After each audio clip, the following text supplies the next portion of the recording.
Right of person with disabilities act 2016 start करने जा रहे हैं। उससे पहले मैं आपको जोक समझ लीजिए, स्टोरी समझ लीजिए, कुछ भी समझ लीजिए, मैं वो आपको सुनाने जा रहा हूँ। एक बार क्या हुआ था, मैं डीटीसी बस में बैठा था और मैं विकलांग सीट पर बैठ गया गलती से। तो गलती से जब मैं बैठा तो कंडक्टर आया और मुझसे कहने लगा कि भाई उठिए, आप विकलांग सीट पर बैठे हुए हैं। तो मैंने कहा यार, विकलांग सीट पर बैठा हूँ, यहाँ कोई विकलांग तो है नहीं जो मैं मतलब उठ जाऊँ। तो बोले नहीं नहीं, आपको उठना पड़ेगा। तो मैंने ये कहा कि मैं मानसिक विकलांग हूँ, मेरा दिमाग ख़राब है, इसलिए मैं बैठा हूँ, तो प्लीज़ कृपया मुझे बैठने दीजिए। उस टाइम पे तो ये जोक मेरा काम कर गया। बट हमारे समाज में ऐसे मानसिक विकलांग लोग बहुत हैं जो किसी विकलांग का अधिकार का हनन करने के लिए हमेशा तत्पर रहते हैं।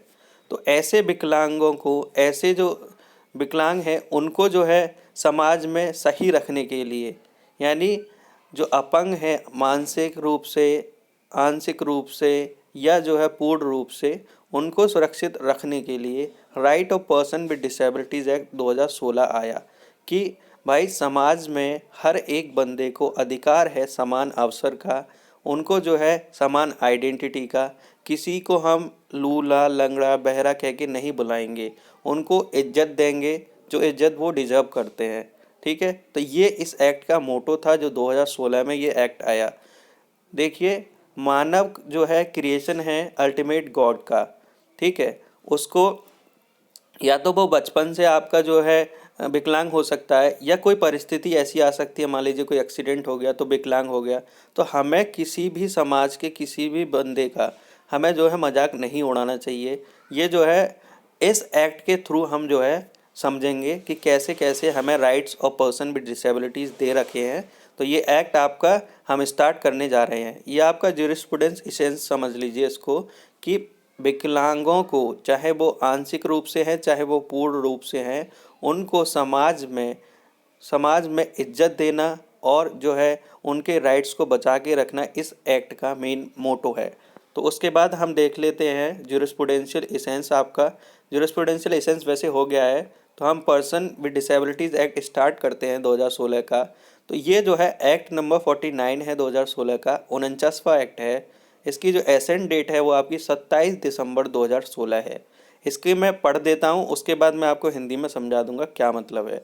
N act to give effect to United Nation convention on the right of person with disabilities and for matter connected therewith और incidental thereto, whereas the United Nations General Assembly adopted its Convention on the Right of Persons with Disabilities on the 30th day of December 2006, and whereas the aforesaid convention lays down the following principles for empowerment of persons with disabilities। तो मैं आपको बता देता हूँ क्या कहना चाह रहा है। ये जो अधिनियम है वो यूनाइटेड नेशन कन्वेंशन, जो कि right of person with disabilities या उससे रिलेटेड मैटर से रिलेटेड है, उसको इफ़ेक्ट देना इस एक्ट का मेन मोटो है।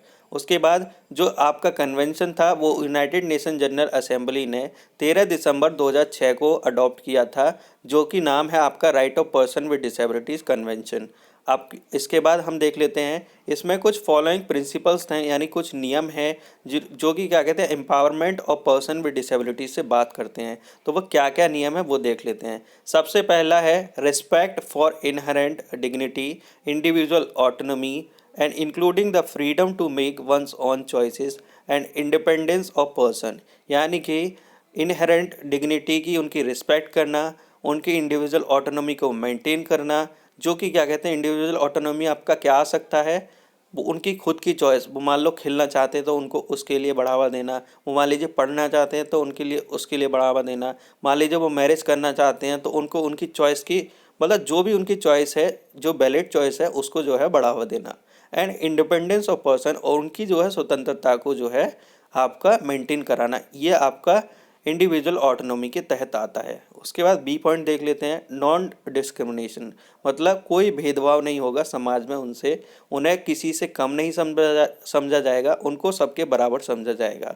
उसके बाद C, full and effective participation and inclusion in the society, पूरा और प्रभावी पार्टिसिपेशन, प्रभावी साझेदारी and inclusion in the society, समाज में उनका जो है इंक्लूजन मतलब उनको बराबर के दर्जे से माना जाएगा और उनको इंक्लूजन किया जाएगा समाज में, उनको समाज का हिस्सा माना जाएगा।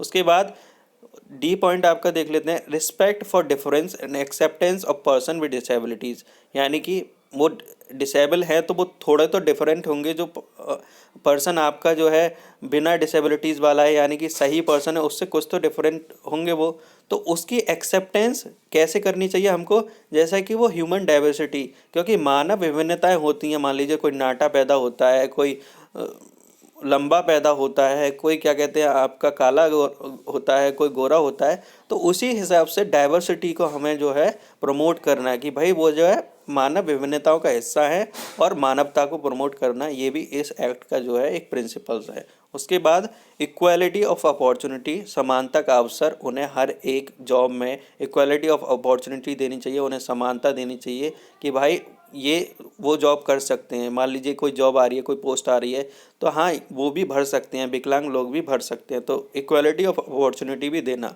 उसके बाद एसेसिबिलिटी, एसेसिबिलिटी मतलब कोई भी आपके सोर्सेज हैं, कोई भी रिसोर्सेज हैं, तो उनका प्रॉपर एक्सेस उनको प्रदान कराना, ये भी आपका जो है पॉइंट दे रखा है इसमें। उसके बाद equality between man and women, जो है आदमी और महिलाओं के बीच में भी समानता मेंटेन करना, ये भी इस कन्वेंशन का जो है एक प्रिंसिपल था। उसके बाद एच पॉइंट में आपका respecting for the evolving capacity of children with disability, जो बच्चे हैं, जो विकलांग हैं, आपके बच्चे जो विकलांग हैं उनको जो है इवॉल्विंग कैपेसिटी, उनकी जो है क्षमताओं को विकसित करना जो आगे जाके उनको इवॉल्व करेंगी। उसके बाद and respect for the right of children with disabilities, और उनकी इज्जत करना एंड प्रिजर्व देयर आइडेंटिटी, और उनके आइडेंटिटी को प्रिजर्व करना कि भाई हाँ वो एग्जिस्ट करते हैं, कि there is some person A and B, ठीक है, वो जो है उसकी एक पर्टिकुलर आइडेंटिटी है और उसको जो है समाज में अंतर्निहित माना गया है, उसको जो है समाज का हिस्सा माना गया है, और वो जो है समान अधिकार रखता है हर एक उस बंदे के साथ जो बिल्कुल सही है, ठीक है, जो कि बिल्कुल सही है इन द सेंस जो विकलांग नहीं है।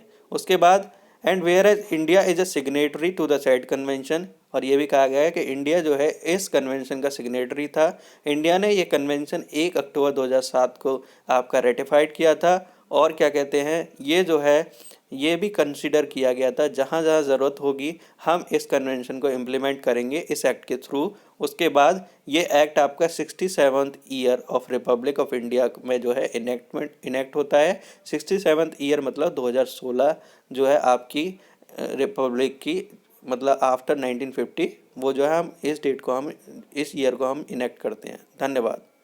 ये वीडियो कंप्लीट होती है, धन्यवाद आपका। उसके बाद चैप्टर्स आपके स्टार्ट होंगे प्रिलिमिनरी वगैरह, वो हम बाद में देख लेंगे।